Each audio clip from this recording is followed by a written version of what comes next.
ओम शांति। भगवत गीता श्लोक क्लास में आज का श्लोक है 17वें अध्याय का 10वां श्लोक। भगवत गीता श्लोक क्लास में आज का श्लोक है अध्याय 17 का श्लोक नंबर 10।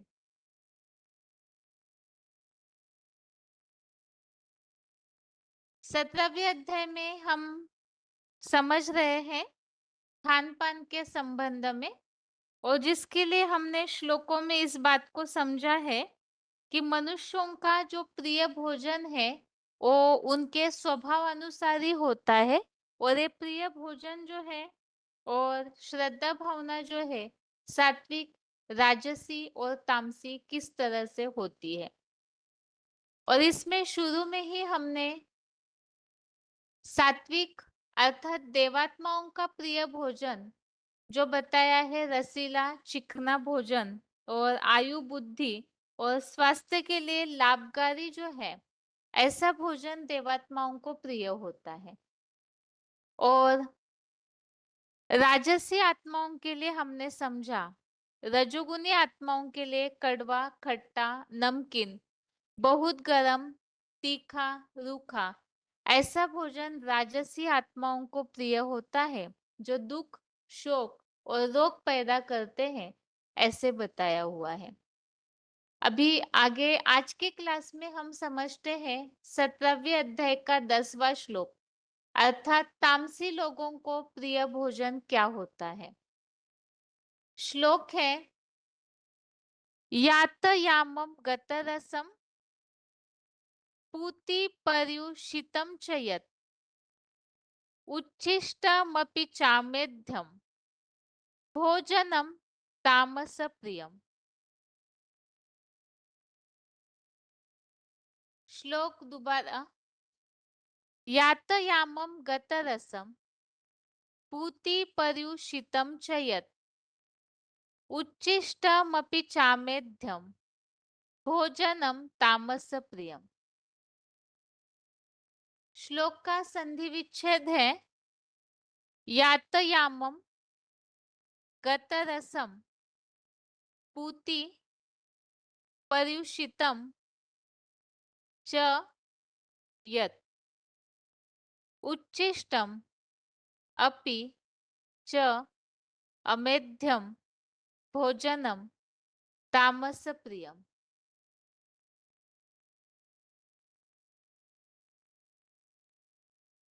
श्लोक का संधि विच्छेद दोबारा।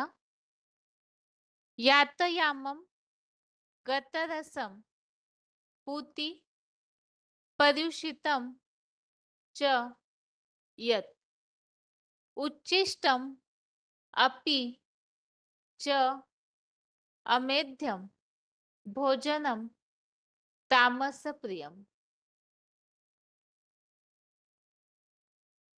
शब्दों के अर्थ है यातयामम अर्थात नष्टकालीन आहार,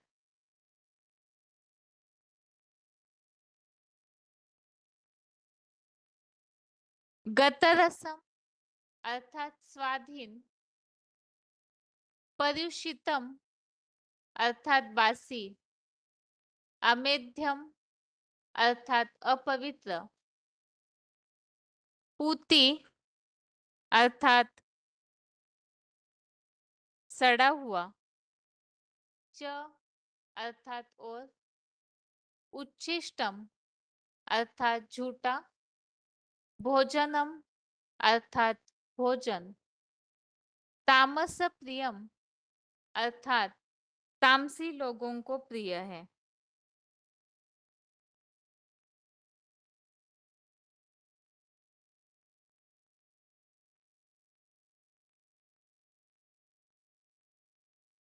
शब्दों के अर्थ दोबारा। यातयामम अर्थात नष्टकालीन आहार, गतरसम अर्थात स्वादहीन, पर्युषितम अर्थात बासी, अमेध्यम अर्थात अपवित्र, पूती अर्थात सड़ा हुआ, च अर्थात और, उच्छिष्टम अर्थात झूठा, भोजनम अर्थात भोजन, तामस प्रियम अर्थात तामसी लोगों को प्रिय है।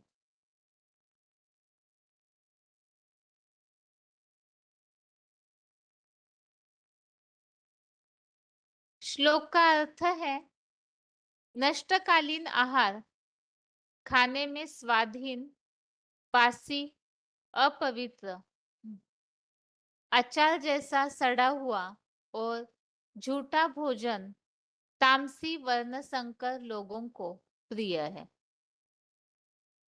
तो श्लोक में तामसी लोगों को प्रिय भोजन की बात बताई गई है। एक तो नष्टकालीन आहार अर्थात जिसका खाने का समय नष्ट हो चुका है,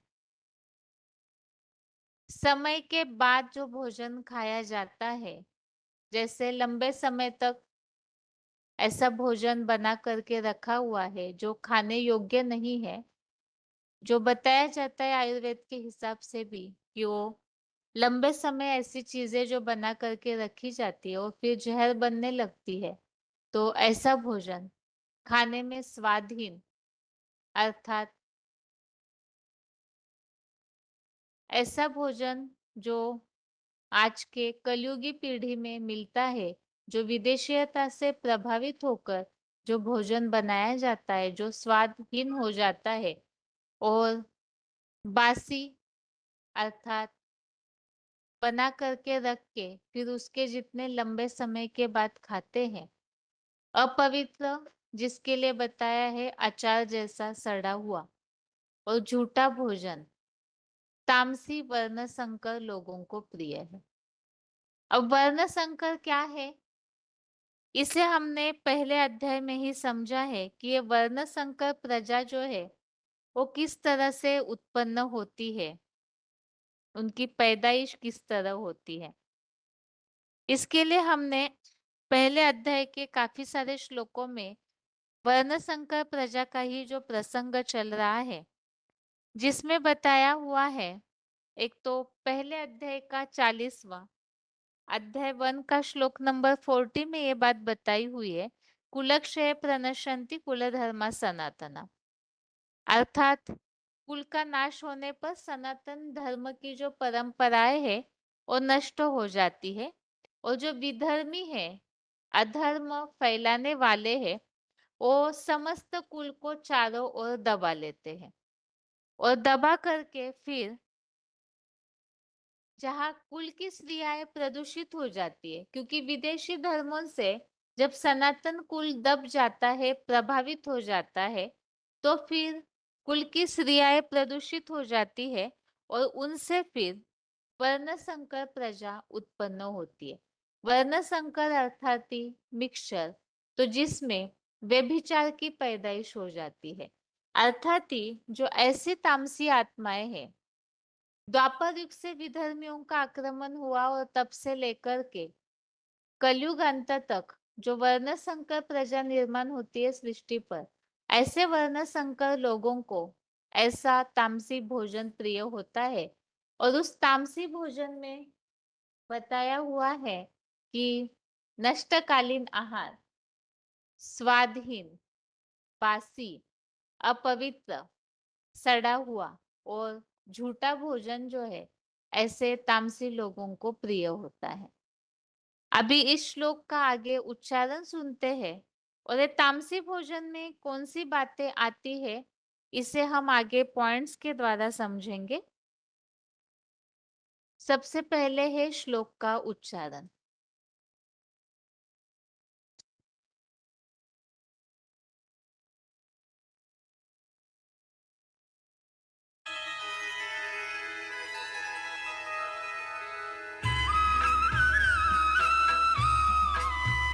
अध्याय 17 का 10वां श्लोक। यातयामङ्गलरसं पूतिपर्युषितं च यत् उच्छिष्टमपि चामेध्यं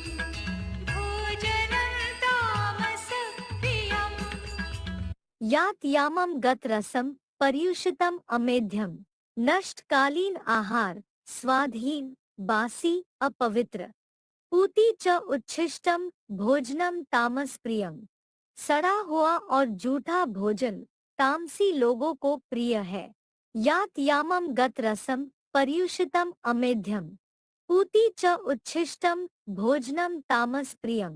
भावार्थ नष्टकालीन आहार खाने में स्वादहीन बासी अपवित्र अचार जैसा सड़ा हुआ और जूठा भोजन तामसी वर्ण संकर लोगों को प्रिय है।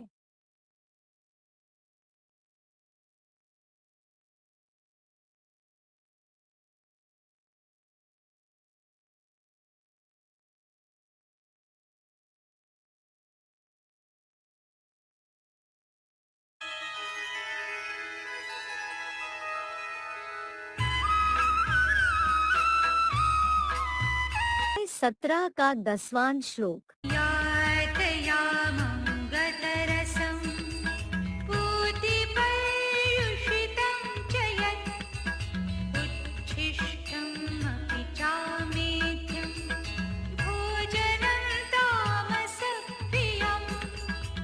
यात यामम गत रसम पर्युषितम अमेध्यम नष्टकालीन आहार स्वाधीन बासी अपवित्र पूति च उच्छिष्टम भोजनम तामस प्रियम। सड़ा हुआ और जूठा भोजन तामसी लोगों को प्रिय है। यात यामम गत रसम पर्युषितम अमेध्यम पूति च उच्छिष्टम भोजनम तामस प्रियम। भावार्थ नष्टकालीन आहार खाने में स्वादहीन बासी अपवित्र अचार जैसा सड़ा हुआ और जूठा भोजन तामसी वर्ण संकर लोगों को प्रिय है।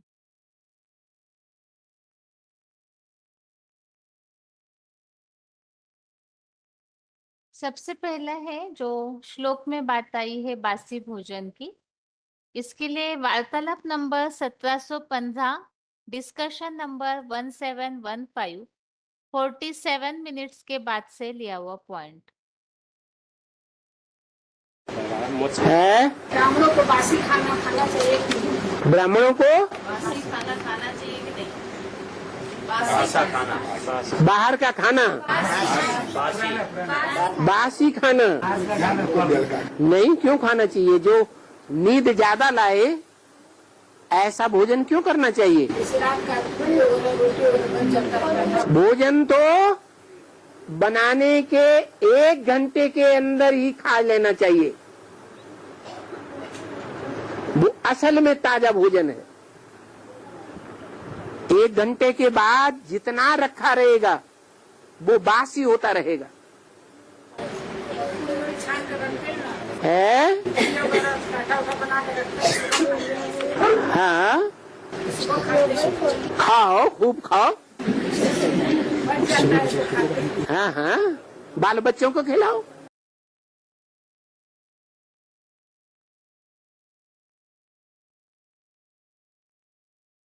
अगला पॉइंट है वार्तालाप number 1040, discussion number 1040, 1 hour 7 minutes के बाद से लिया हुआ पॉइंट। कोई ने पूछा है बैंगन नहीं खाना है बाबा, क्यों? क्योंकि बाबा ने मुरली में बोला है बैगन बेगुन है, बैगन में कोई गुण नहीं और इस शरीर में बादी पैदा कर देगा, दर्द पैदा कर देगा।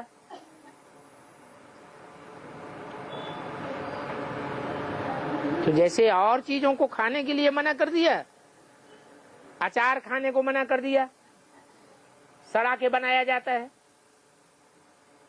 प्याज लहसुन खाने के लिए मना कर दिया, उत्तेजना बढ़ाता है इंद्रियों में, मूली खाने के लिए मना कर दिया, तामसी चीज होने के कारण नींद बहुत आती है, मूली खाने वाले को आलस से बहुत आता है, इसलिए मना कर दिया। क्योंकि हम बच्चों को तो निद्राजीत बनना है।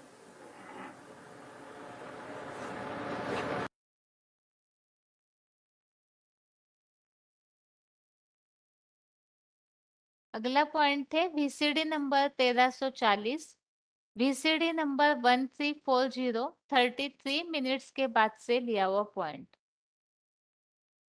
हमारी दैवी चाल है या नहीं है? ये देवताएं तो प्याज आदि नहीं खाते हैं।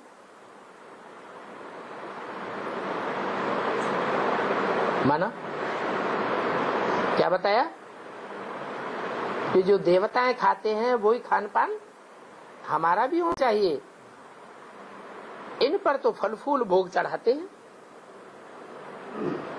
ये सिगरेट आज तो नहीं पीते होंगे। कौन? देवताएं। तुम्हारे में कोई है तो बताओ जो कब कब सिगरेट आदि पी लेते हो। अपन से पूछना चाहिए हमारी कब कोई आसुरी चलन तो नहीं आती है, हो जाती है संग के रंग में आकर। देवताओं के तो सदैव गुण ही गाए जाते हैं। 63 जन्म नहीं गाया हुआ है। क्या कहा है? देवताओं के 63 जन्म गाए जाते हैं या 21 जन्म गाए जाते हैं? क्योंकि पहले तो सिर्फ एक शिव बाबा के ही गुण गाते हैं। अब बेचारी भक्ति होती है, फिर देवताओं की भक्ति शुरू करते हैं। तो अपने दिल से पूछना चाहिए, ऐसी कोई अशुद्ध चीज खानी नहीं चाहिए। पान भी भल खाओ। देवताओं को पान चढ़ाते हैं ना, पान भल खाओ, परंतु पान में तंबाकू नहीं होनी चाहिए। सुपारी काट के मैनपुरी की तंबाकू बनाते हैं ना, तंबाकू नहीं होनी चाहिए। खुशबू जैसी चीजें होनी चाहिए। नशे जैसी चीजें क्यों होनी चाहिए? वो तो हद का नशा है। तुम्हारा है कौन सा? तुम्हारा तो नारायणी नशा है। बाबा को मालूम है वल्लभाचार्यों के पास बाप नहीं मिलते हैं।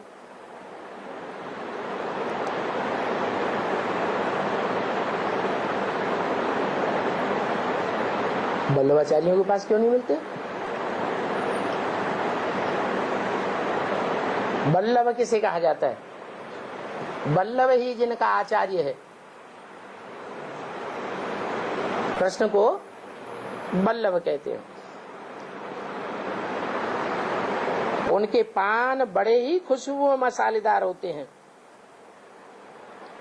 लक्ष्मी नारायण के मंदिर में भी पान बहुत खुशबूदार चीजों का बना हुआ होता है।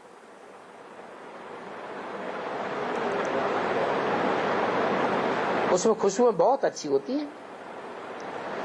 तो पान आदि का कोई हर्जा नहीं।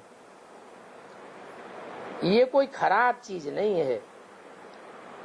क्या पान आदि? फिर कोई ब्रह्मा कुमार को पान आदि खाते हुए देखा है क्या? है? क्यों पान क्यों नहीं खाते? तंबाकू मिला देते हैं इसलिए। तो ये तो बिल्कुल साधारण बात है। यहाँ कई कई नए बच्चे भी आते हैं। सिगरेट अथवा शराब आदि पिया हुआ होता है तो झट उनकी बदबू आ जाती है। कोई कोई बड़े आदमी कहते हैं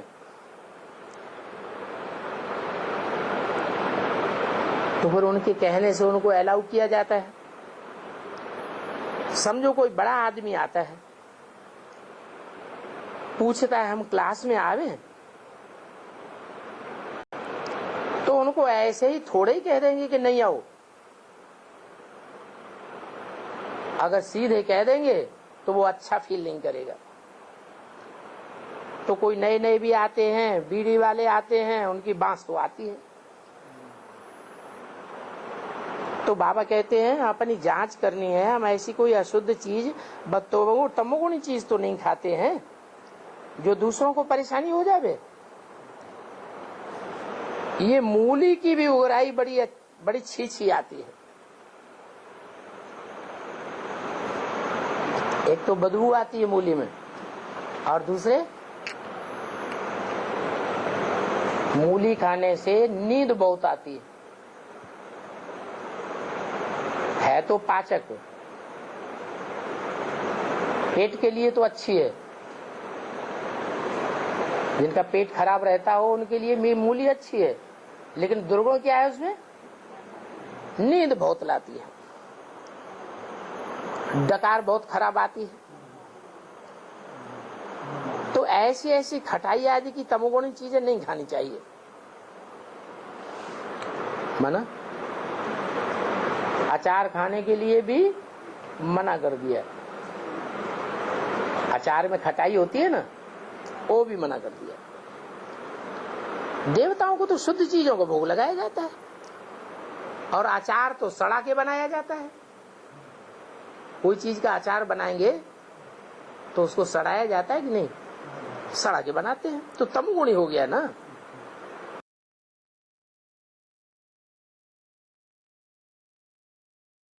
अगला पॉइंट है वार्तालाप number 1727, discussion number 1727, 1 hour 10 minutes के बाद से लिया हुआ पॉइंट।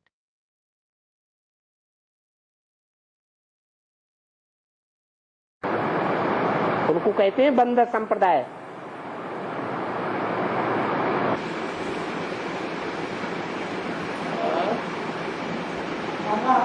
लोग पूछते हैं कि आप लोग मीट मछली नहीं खाते हैं, वो तो अलग बात है।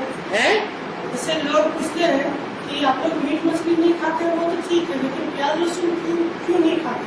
क्योंकि उसमें प्याज और लहसुन जो है उसमें ऐसी दुर्गंध आती है कि वो दुर्गंध है इंद्रियों को उत्तेजित करती है, इंद्रियों में वासना भर देती है। इंद्रियां जब ज्यादा उत्तेजित होती है तो मनुष्य जानवर बन जाता है।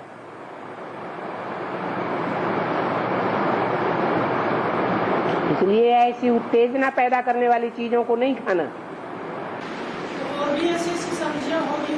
हाँ, मछली भी ऐसे ही है, मांस भी ऐसे ही है, जानवर बना देता है। सब्जियों में और भी कोई ऐसा सब्जी हो?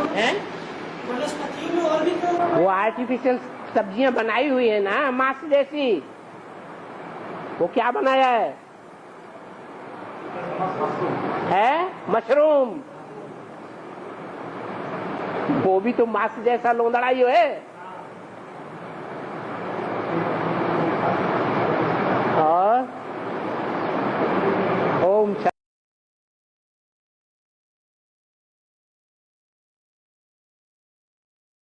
इस तरह से आज के क्लास में हमने तमोगुनी भोजन में इन बातों को देखा है। जो पॉइंट में बातें अलग अलग प्रकार से बताई हुई है। जिन चीजों से बदबू आती है, ऐसी चीजें ये भी तमोगुनी है। बासी है तो उससे नींद आती है, तो उसे भी तमोगुनी कहा गया है। या तो मांसाहार है तो वो जानवर बना देता है, उसे भी तमोगुनी बोला हुआ है।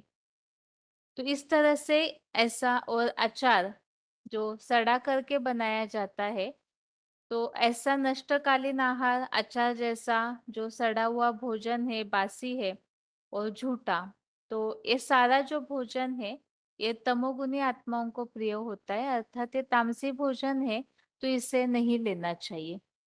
अभी आगे है रिवीजन। रिवीजन में 13वें अध्याय का 28वां श्लोक, अध्याय 13 का श्लोक नंबर 28। 13वें अध्याय में हम शुरू में क्षेत्र और क्षेत्रज्ञ इन्हें जानना चाहिए, और इसी के लिए ही अर्जुन रथ को क्षेत्र और उस रथ के ज्ञाता अर्थात परम पिता उन्हें क्षेत्रज्ञ ऐसे कहा है। और इन दोनों को भी जानना चाहिए। जो जान लेता है और फिर अमरता का अनुभव करता है। ज्ञान द्वारा ही वो जानने योग्य है, ज्ञान द्वारा ही पाने योग्य है, ऐसे हमने पीछे के श्लोकों में समझा है। इसके अलावा प्रकृति और पुरुष, इस टॉपिक में हमने कुछ श्लोकों को इस तरह से समझा है।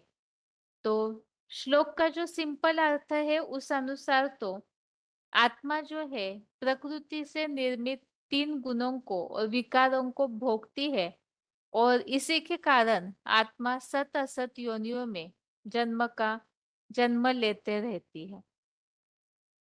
और इसी के लिए हमने समझा है आगे कि आगे के श्लोकों में कर्तव्यों से संबंधित बातों को बताया हुआ है और जिसमें इस बात को बताया है कि उस अर्जुन की देह में परम पुरुष समीप दृष्टा है, कार्यों की अनुमति दाता है, भरण पोषण करता है और वही शिव प्लस परमात्मा महेश्वर ऐसे कहा जाता है। और जो इस प्रकार प्रकृति और पुरुष के विष्णु रूप को जान लेता है उनके गुणों सहित और फिर इस दुखी संसार में जन्म नहीं लेता है। और इसी के लिए ही आत्मिक स्थिति के आचरण की आवश्यकता है, आत्मिक स्थिति के पुरुषार्थ की आवश्यकता यहाँ समझाई हुई है। वो आत्मिक स्थिति कैसे बनानी चाहिए जिससे हम स्वर्ग तक पहुंच सके, इस प्रसंग में अध्याय 13 के श्लोक नंबर 24 में बताया है। कुछ लोग तो मनन चिंतन के द्वारा, कुछ तो सांख्य अर्थात ज्ञान के द्वारा, कुछ याद के द्वारा और कोई ऐसे है जो ईश्वरीय सेवा का कर्म करते हुए भी अपनी मन बुद्धि से ज्योति बिंदु आत्मा को अपने अंदर देखते हैं। अर्थात आत्मिक स्थिति का पुरुषार्थी सर्वप्रथम है, क्योंकि पीछे हमने समझा कि देहभान के कारण अर्थात आत्मा देह से इतनी अटैच हो जाती है कि इस देहभान के कारण आत्मा प्रकृति से निर्मित विकारों को और तीन गुणों को भोगती है, जिसके कारण ही वो जन्म मरण के चक्र में आती है, भोक्ता कहलाई जाती है, पाप का पुण्य का लेपछेप उस पर चढ़ता है। और इसी के लिए ही यहाँ ये बात बताई हुई है, ये न हो इसके लिए ही और दुखी संसार में लौटकर हम न आए उसी के लिए बताया, चाहे मनन चिंतन के द्वारा आत्मिक स्थिति का पुरुषार्थ, चाहे ज्ञान के द्वारा, याद के द्वारा, या तो फिर ईश्वरीय सेवा के द्वारा ही आत्मिक स्थिति का पुरुषार्थ होना चाहिए। अब इसके लिए बताया कि कोई ऐसे भी है जो डायरेक्ट भगवान से ईश्वरीय वाणी नहीं सुन पाते, लेकिन अन्य किसी के द्वारा भी मिक्सचरिटी वाला ज्ञान भी अगर सुनते हैं तो भी बताया वो नंबरवार ऐसे स्वर्ग की प्राप्ति करते हैं। अर्थात मुख्य पुरुषार्थ है आत्मिक स्थिति का, उस पुरुषार्थ के आधार से ही प्राप्ति हो सकती है। आगे इस श्लोक में श्लोक नंबर 26 में ये बात हमने पिछले क्लास में ही समझी है कि जो कुछ भी इस सृष्टि में जड़ चेतन पदार्थ सत्वम स्थावर जंगमम अर्थात जड़ या चेतन कोई भी पदार्थ जो इस सृष्टि पर उत्पन्न होते हैं वो बताया है प्रकृति और पुरुष क्षेत्र और क्षेत्रज्ञ के संयोग से ही उत्पन्न हुआ है ऐसे जान। अब एक क्षेत्र और क्षेत्रज्ञ का संयोग अर्थात क्या, इसे हमने अध्याय 9 के श्लोक नंबर 4, 5, 6 इसमें भी मुख्यतः 9वें अध्याय के चौथे श्लोक में विशेष कर समझा है, जिसमें बताया है मया ततमिदं सर्वम जगत व्यक्त मूर्तिना मस्तानि सर्वभूतानि न चाहम तेषु अवस्थित। इसमें स्पष्ट किया है कि परमपिता की जो अव्यक्त लिंग मूर्ति अर्थात जो महादेव या अर्जुन शिव समान ऐसी स्टेज धारण करते हैं कि वो साकार व्यक्त होते हुए भी निराकारी स्टेज उनकी होती है, तो ऐसे परमपिता शिव जिस साकार तन में प्रवेश करते हैं उन दोनों का कॉम्बिनेशन अर्थात साकार और निराकार का जो मेल वो शिव समान स्थिति जो धारण करते हैं, तो उसी से ही ये सृष्टि जो है उत्पन्न होती है, जिसके लिए हमने समझा है सर्वभूतानि कौन्तेय प्रकृति में यान्ति मामिकाम। इस श्लोक में भी बताया है कल्पादो भी सृजाम्य हम अर्थात कल्प के आदि में ही आत्माओं को सृजन के लिए छोड़ा जाता है।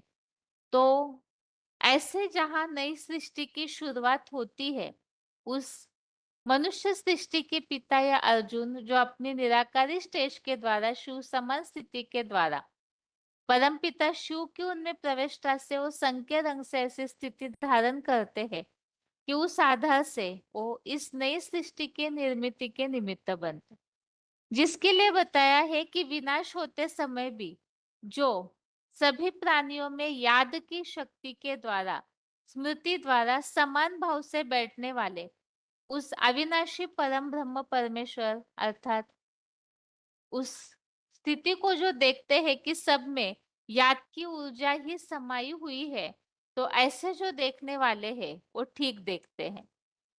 इस तरह से यहाँ हमने मुख्य बात 13वें अध्याय में समझी है। एक तो क्षेत्र और क्षेत्रज्ञ अर्थात साकार और निराकार, इन दोनों को भी हमें जानना चाहिए। और दूसरी बात हमने समझी उनके गुणों के साथ हमें जानना चाहिए। तीसरी बात हमने समझी अर्जुन रथ ही, अर्जुन वाली जो आत्मा है वही वास्तव में परम पिता शिव परम पुरुष है। तो उनकी प्रकृति अर्थात ही अर्जुन रथ और उनकी आत्मा है। अर्जुन को आत्मा को परा प्रकृति और अर्जुन रथ जो है उसे अपरा प्रकृति बोला हुआ है। और इन सब बातों को हमें ज्ञान के द्वारा उनकी स्थिति के द्वारा जानना चाहिए। यही वास्तव में ज्ञान है, ऐसे 13वें अध्याय में स्पष्ट किया हुआ है। और जो इस तरह से इन्हें जानकर आत्मिक स्थिति का पुरुषार्थ करते हैं और फिर ऐसे स्वर्ग की प्राप्ति करते हैं जो पुनः इस दुखी संसार में 2500 वर्ष तक वापिस लौट करके नहीं आते हैं। और इसके अलावा हमने समझा आत्मिक स्थिति का पुरुषार्थ कैसे करना चाहिए और परमपिता शिव की याद की शक्ति ही विनाश काल में सब में समाई हुई होती है। इस बात की जानकारी रखना अर्थात स्वयं वो आत्माएं इस तरह याद की शक्ति का, याद की ऊर्जा कमाने का ऐसा पुरुषार्थ करते हैं। अभी आगे अध्याय 13 का श्लोक नंबर 28, 13वें अध्याय का 28वां श्लोक। श्लोक है समम पश्यन् हि सर्वत्र समवस्थितम ईश्वरम न हिनस्ति आत्मना आत्मानं ततो याति पराम गति। श्लोक दोबारा, समम पश्यन् हि सर्वत्र समवस्थितम ईश्वरम न हिनस्ति आत्मना आत्मानं ततो याति पराम गति। अर्थात क्योंकि सर्वत्र पुरुषार्थानुसार समान योग ऊर्जा से उपस्थित ईश्वर को समान भाव से देखता हुआ पुरुषार्थी अपने मन से पाप करता हुआ आत्मा का घात अथवा पतन नहीं करता। गीता का अध्याय 6 का श्लोक नंबर 5, तब कलातीत परम पदी विष्णु के वैकुंठ की परम गति को पाता है। तो श्लोक में बताया हुआ है सर्वत्र पुरुषार्थ अनुसार समान योग ऊर्जा से उपस्थित ईश्वर को समान भाव से देखता हुआ पुरुषार्थी अपने मन से पाप करते हुए आत्मा का घात नहीं करता। तो अध्याय 6 के श्लोक नंबर 5 में क्या बताया है जो यहाँ रेफरेंस दिया हुआ है, श्लोक 6वें अध्याय का 5वां है, उद्धरेदात्मन आत्मानं न आत्मानम अवसादयेत आत्मेव ह्यात्मनो बंधु आत्मेव रिपुरात्मनः। अर्थात अपनी मन बुद्धि के द्वारा ज्योतिबिंदु आत्मा को ऊर्ध्वलोक में ऊंची स्थिति में ही ले जाना चाहिए, भ्रष्ट इंद्रियों की अधोगति में न पहुंचने दे, क्योंकि आत्मा ही अपना शत्रु है। तो यहाँ बताया है आत्मा का घात अथवा पतन न करना। तो कैसे नहीं होगा पतन? एक तो हमने पीछे के श्लोक में समझा है आत्मिक स्थिति का पुरुषार्थ करना चाहिए।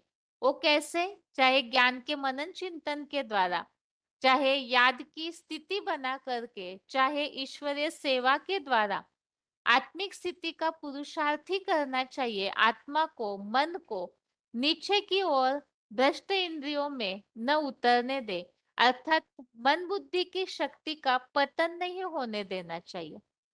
और इसके अलावा बताया है, योग ऊर्जा से उपस्थित ईश्वर को समान भाव से देखना, अर्थात सभी के अंदर भगवान की याद की शक्ति समाई हुई होती है, ये समझ करके, क्योंकि आत्मिक स्थिति से परमात्मा भाव दूर नहीं है। तो जो ऐसे आत्मिक स्थिति का निरंतर पुरुषार्थ करते हैं और भगवान को याद करते हैं, भगवान की याद की शक्ति सब में समाई हुई है, इस भाव से जो देखते हैं, सबको आत्मिक रूप से देखते हैं, तो ऐसी आत्माएं परम गति को पाती है। तो स्वर्ग में जाने के लिए, अर्थात संगोमिगी स्वर्ग, विष्णु लोक की वैकुंठ की परम गति को पाने का ये पुरुषार्थ यहाँ श्लोकों में बताया हुआ है।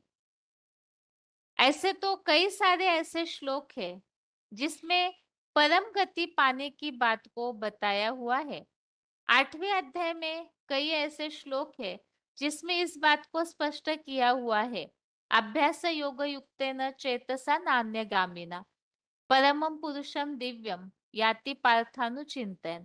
तो अभ्यास द्वारा योग युक्त हुई अव्यभिचारी मन बुद्धि से विचार सागर मंथन करता हुआ परम पुरुष को, अर्थात ऐसे परम गति को पाता है।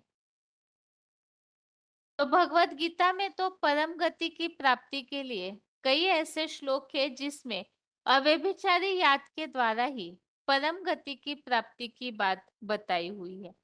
तो यहाँ जो आत्मिक स्थिति से नीचे नहीं उतरते और लगातार ऐसे ऊंची स्टेज का याद का पुरुषार्थ करते हैं, तो वो फिर स्वर्ग की गति या ऐसी ऊंची स्थिति को प्राप्त करते हैं।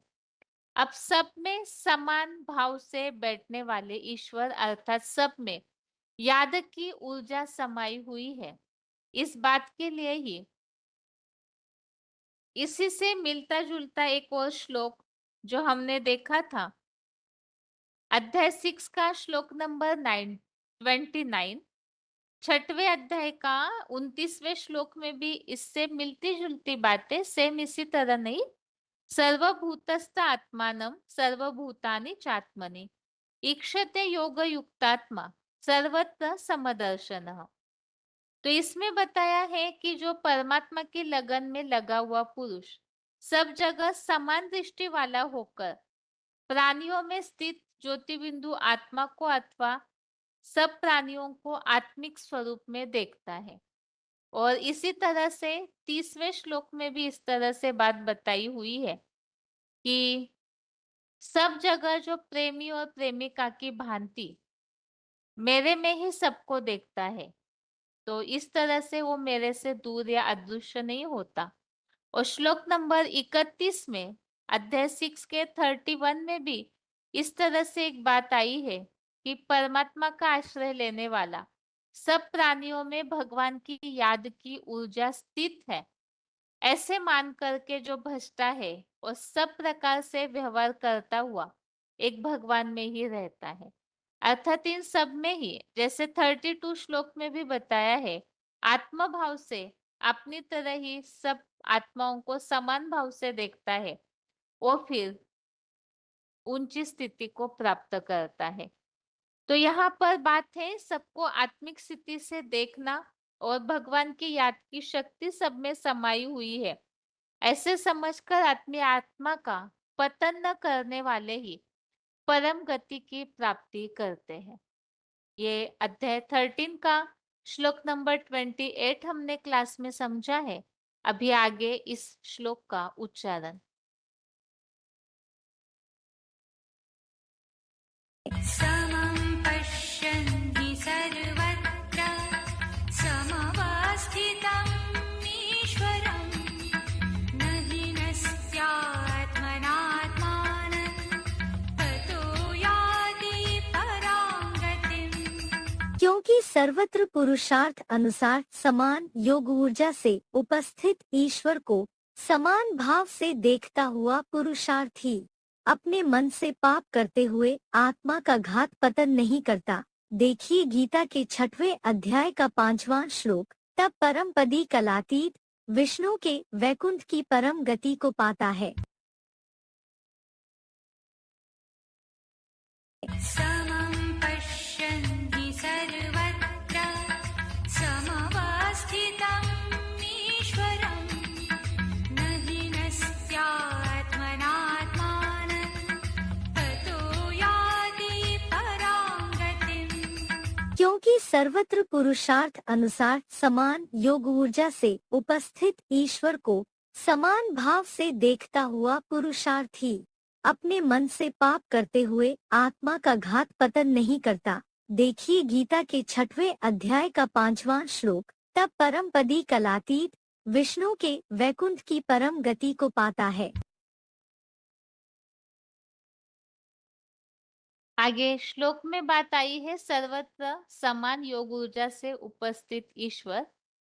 वार्तालाप नंबर 1350, डिस्कशन नंबर 1350, 37 मिनट्स के बाद से लिया हुआ पॉइंट।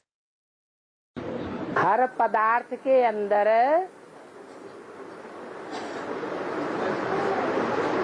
दुनिया में जो भी कण कण है, छोटे से छोटा कण है, या कोई पत्थर है, या कोई पेड़ है, या कोई पौधा है, या कोई कीटाणु है, या कोई पशु है, या पक्षी है, या मनुष्य है, हर एक में आत्मा है। और वो आत्मा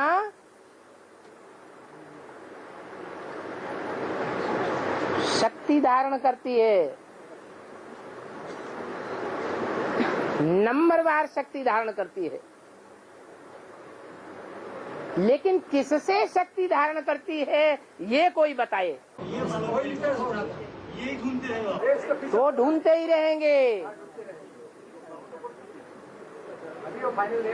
जिससे वो शक्ति धारण की जाती है वो ही शिव है, वो जनरेटर है, जिससे ये पेड़ पौधे सब चार्ज हो जाते हैं। परंतु वो जड़त्वमयी आत्माएं हैं,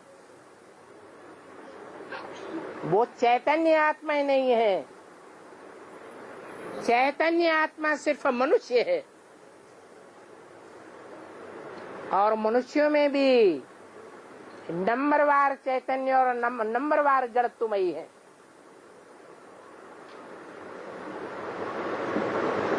जैसे जो भगवान को पहचान लेते हैं उनको जड़त्वमयी आत्मा कहेंगे या चैतन्य आत्मा कहेंगे? चैतन्य आत्मा कहेंगे। और जो भगवान को पहचान करके भी भूल जाते हैं, पहचान करके भी त्याग देते हैं, ग्लानि करने लग पड़ते हैं, वो जड़त्वमयी आत्मा है या चैतन्य आत्मा है?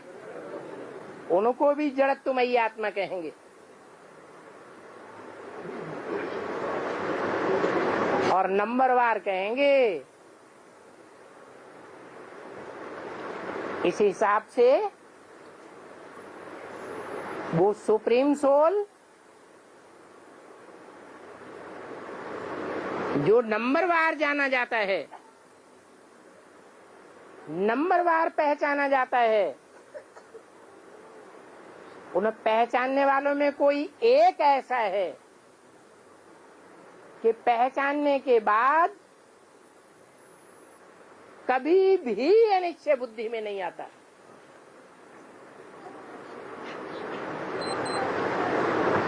उस सोल को गीता में परम ब्रह्म बोला है। जो परम पद पाने वाला है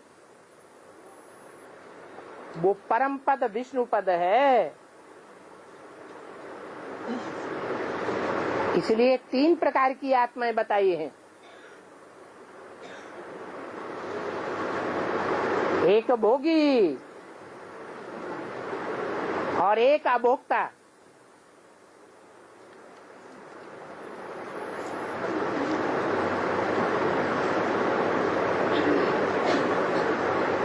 तीसरी और है, जो भोगी होते हुए भी अभोक्ता की स्टेज में स्थिर हो जाती है, वो है विष्णु,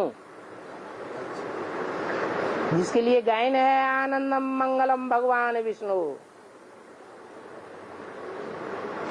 जिसके लिए मुरली में बोला है मैं तो सिर्फ ब्रह्मांड का मालिक बनता हूं और तुम तो त्रिलोकीनाथ बनते हो, ब्रह्मांड के भी मालिक हो अर्थात शांति धाम के भी मालिक हो, सुख धाम के भी मालिक हो और दुख धाम के भी मालिक हो। इसीलिए बोला है मुरली में कि स्वर्ग की दुनिया मेरी है तो नरक की मेरी नहीं है क्या? नरक और स्वर्ग की जो भी दुनिया है उन दोनों प्रकार की दुनिया में हीरो पार्टधारी एक ही है या दो है? एक ही है। तो वो ही परम पदधारी विष्णु है।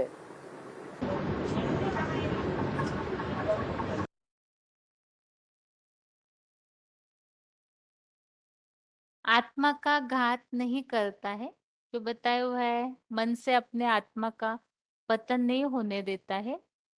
VCD number 2416, VCD number 2416, 3 hours 36 minutes के बाद से लिया हुआ पॉइंट।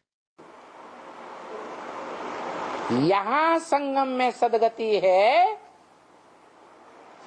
मन बुद्धि रूपी आत्मा की सदगति। क्या सदगति? जो गीता में बताई है,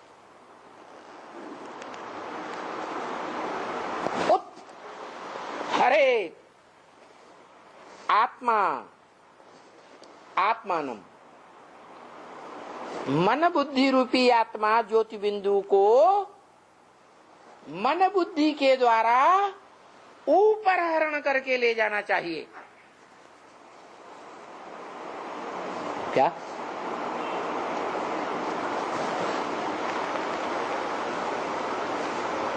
सिर्फ आत्मा को ऊपर हरण करके ले जाने का काम करें,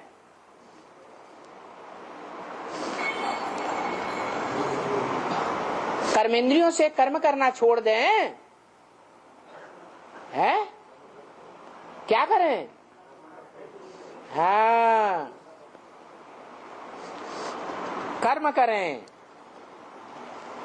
कर्मधारा का त्याग न करें। संसार को ये दिखाने की जरूरत नहीं है कि हम त्यागी बन गए, सब कुछ त्याग दिया। नहीं, हमारा कर्म योग है, कर्म करते हुए कर्मेंद्रियों से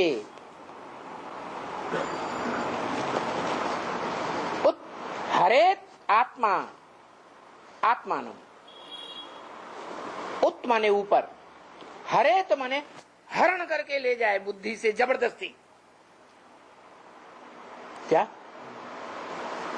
अगर आत्मा कोई स्थिति ऐसी आ जाती है ऊपर की ओर जाती ही नहीं, मन बुद्धि ऊपर नहीं जाती है, ज्योति बिंदु रूपी आत्मा को हम ऊपर याद ही नहीं कर पाते हैं, तो भी क्या करें? हैं? छोड़ दें? अरे बच्चा है, छोड़ दो, छोड़ दें? हैं? नहीं, जैसे बच्चा या बच्चा बुद्धि कुमार्ग पर जाता है तो माँ बाप उसे कान पकड़ करके रास्ते पर ले जाते हैं, ऐसे ही जो ज्योति बिंदु रूपी आत्मा है उस ज्योति बिंदु आत्मा को जबरियन उत्थरेत, ऊपर को ले जाए कर्म इंद्रियों से कर्म करते हुए। ना आत्मानम अवसादयेत, इस ज्योति बिंदु आत्मा को नीचे न गिरने दे, गड्ढे में न जाने दे। अगर कर्म करते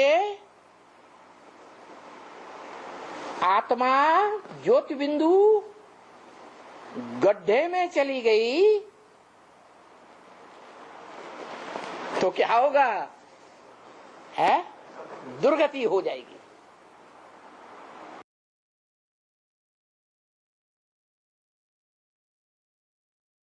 श्लोक में बात आई है विष्णु रूप परम पद। VCD number 2354, VCD number 2354, 35 minutes के बाद से लिया हुआ पॉइंट। आत्मा को पुरुष कहा जाता है। क्या कहा जाता? पुरु माने शहर, कानपुर। पुरी कह दो, जगन्नाथपुरी। माने ये शरीर है पुरी, पुर, और इसमें रहने वाली आत्मा। क्या? दोनों अलग अलग हैं। आत्मा है चैतन्य, जो शरीर रूपी पुरी में शयन करने वाली, आराम से सहन कर सकती है। संपन्न आत्मा होगी तो आराम से सहन करेगी। जैसे संपन्न विष्णु दुनिया की बात है या परमधाम की बात है? इस दुनिया में रहते हुए वो आत्माओं का परम पद दिखाया गया, चित्रों में दिखाया जाता है। जरूर कोई चरित्र करने वाला होगा तो चित्र बनाया गया। तो ऐसा विष्णु रूप संपन्न पद पाने वाली आत्मा कहाँ रहती है? निराकार दुनिया में या साकार दुनिया में? साकार दुनिया में रहती है। और इस दुनिया में तब तक भी रहती है जब तक ये नई दुनिया पुरानी दुनिया बन जाए। क्या? सृष्टि के आदि में आत्मा का संपन्न रूप क्या? विष्णु, नारायण, लक्ष्मी का कंबाइंड रूप। आदि में सो अंत में। आदि में नो विषय टाल, तो जब इस दुनिया का अंत होगा 100% अंत, तो भी वो आत्मा विष्णु ही बन करके रहेगी 100%, या नहीं बनेगी? है आदि सो अंत।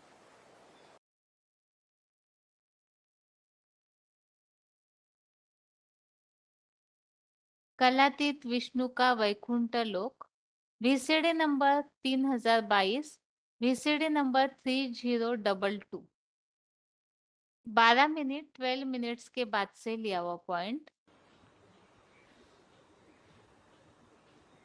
अभी होली है, स्टॉप दी होली भी तो बनेगी जरूर है। भले अभी नहीं बने हैं, लेकिन ये तो सर्टेन है बनेंगे जरूर। क्योंकि आत्मा पवित्र तो बनती है, और कोई आत्मा तो बिल्कुल ही पवित्र है, बिल्कुल बने। थोड़ा भी अपवित्रता का नाम निशान, परसेंटेज न रहे, बिल्कुल ही पवित्र बनती है। होलीएस्ट, होलीएस्ट माने बिल्कुल पवित्र। हाँ, फिर स्वर्ग में वो तो सबसे भी, जब ये शरीर लेते हो, ये देवी देवताओं का शरीर लेते हो ना, है, चाहे वो 16 कला संपूर्ण देवी देवताएं हो, और चाहे वो कलातीत विष्णु को लेके हो, है, विष्णु लोक में कलातीत देवताएं होंगे, इंद्रियों का सुख भोगने वाले होंगे, हैं, एक अक्षर लिखो, कलातीत होंगे। हाँ, तो वो होलीएस्ट ऑफ दी होली होते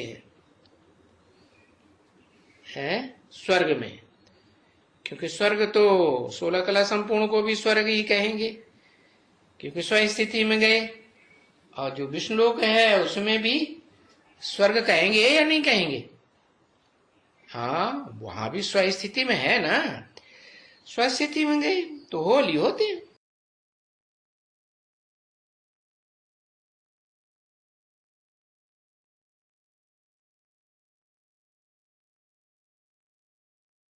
कलातीत विष्णु के वैकुंठ की परम गति को पाता है। श्लोक में हम बात समझ रहे थे, जो सभी में समान रूप से बैठने वाले परमेश्वर को, अर्थात याद की शक्ति जो भगवान की सब में समाई हुई रहती है उसे, और ऐसे समझ करके जो अपनी आत्मा का पतन नहीं करता और फिर विष्णु के वैकुंठ लोक की परम गति को पाता है। VCD number 3221, VCD number 3221। हाँ, तो देखो, बाप कहते हैं तुमको उन धर्म पिताओं की लिस्ट में और उनके फॉलोअर्स की लिस्ट में आना है,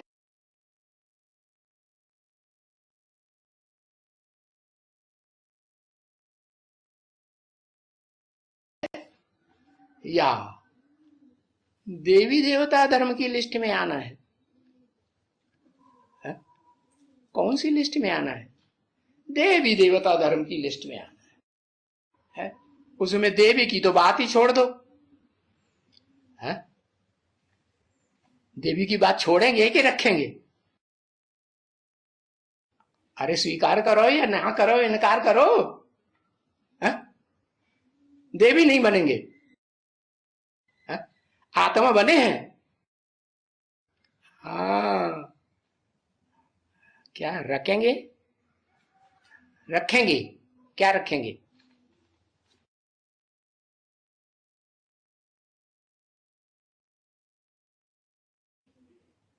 देवी देवता दोनों को रखेंगे। हाँ, तभी तो प्रवृत्ति मार्ग बनेगा।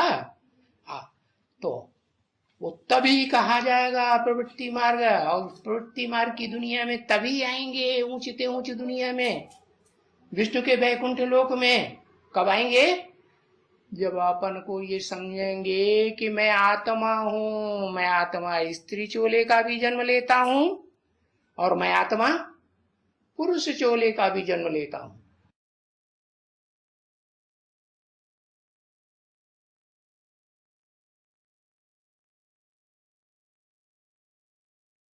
अभी आगे है आज का श्लोक, एक बार रिवाइज करके आज का क्लास पूरा करते हैं। श्लोकों में हम समझ रहे हैं 17वें अध्याय में मनुष्यों के स्वभाव अनुसार ही उनका प्रिय भोजन होता है, और इस अनुसार ही सात्विक, राजसी और तामसी लोगों को क्या प्रिय होता है वो यहाँ श्लोकों में हमने समझा है। सात्विक जो देवात्माएं हैं उन्हें ऐसा ही रसीला चिकना भोजन और सात्विक भोजन ही प्रिय होगा। राजसी आत्माएं जो है उन्हें कड़वा, खट्टा, नमकीन, अति तीखा, दाह युक्त ऐसा जो भोजन है वैसा भोजन प्रिय होता है, जो दुख और शोक पैदा करता है, रोग पैदा करता है। और तामसी अर्थात वर्ण संकर लोगों को प्रिय भोजन जो आज के श्लोक में हमने समझा है। श्लोक है यात यामम गतरसम पूति पर्युषितम चयत उच्चिष्टम अपि चामेध्यम भोजनम तामस प्रियम। श्लोक दोबारा।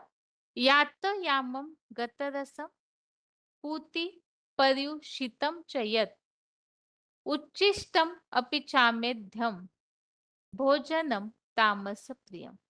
अर्थात नष्टकालीन आहार, खाने में स्वादहीन, बासी, अपवित्र, अचार जैसा सड़ा हुआ और झूठा भोजन तामसी वर्ण संकर लोगों को प्रिय है।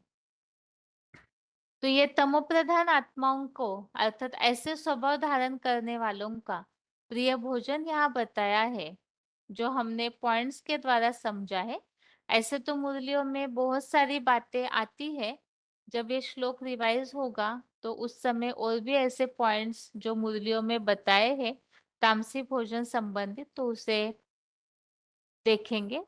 बाकी आज के क्लास में हमने 2 श्लोक समझे हैं। एक तो अध्याय 13 का श्लोक नंबर 28, जिसमें हमने एक तो सभी में भगवान की याद की शक्ति समाई हुई है, ऐसे जानकर जो अपनी आत्मा का पतन नहीं करता, अर्थात किसी को भी देहभान की दृष्टि से न देखना, सभी को आत्मिक रूप से और आत्मा में भी भगवान की याद की शक्ति समाई हुई है, इस रूप में देखने वाले जो अपनी आत्मा का पतन न करके कलातीत विष्णु के वैकुंठ लोक की परम गति को पाते हैं, ऐसे बताया है।